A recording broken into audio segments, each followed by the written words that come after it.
Hi, this video is for everybody who's using the telehealth module.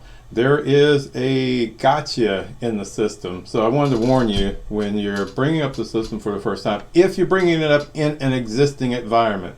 If you're bringing it up clean, this doesn't apply to you. But if you are bringing let's see, you brought in patch 2 and you're going to start using the telehealth module, here's one thing, and you're already doing telehealth visits, but you're going to want to switch over to using the comlink telehealth module, then this one's for you. All right. So what I found out is that, or we have a glitch in the system, when you go to clinic calendar and you already have telehealth meetings in there or a telehealth visit in there, you're going to need to use the telehealth categories that came with the new module.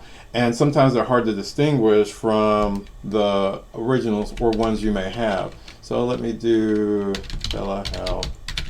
Okay, so you're going to need to use this one right here where it says telehealth established. And there is another one that you're going to need to use. Let's see, get through those. Okay, and telehealth new patient. So the ones that are marked comlink under the identifier, so you would need to disable the current telehealth visit types that you have in there, or you will have multiple telehealth visit types, because I know some people have the telehealth new patient and telehealth established patient already in their system. But okay, when you go to use that, again, this is for existing systems, not for new ones, whereas you're bringing it up brand new and you have no existing telehealth visits. So make sure you go in and either disable your old telehealth visits, or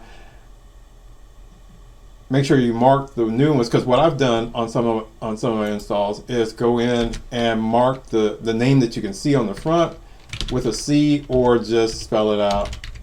So that way I know which, or everybody knows which one or which, instead of just having two of the same name and not know which one to select. Because unless you know the actual order, because like this one is number 16, and let's say the one that's existing is already 10, then that one will come up above this one here, which will be 16. So that, but again, only the person who knows what order they are in to know which one to pick. Or you can tell your staff, okay, pick the one on the bottom, not on the top, or the one on the top and not on the bottom. But you see how confusing that gets, right? So therefore, I would suggest disabling your old ones in lieu of using the comlink ones, or mark them so that they're visible on the front side. Thank you very much for watching.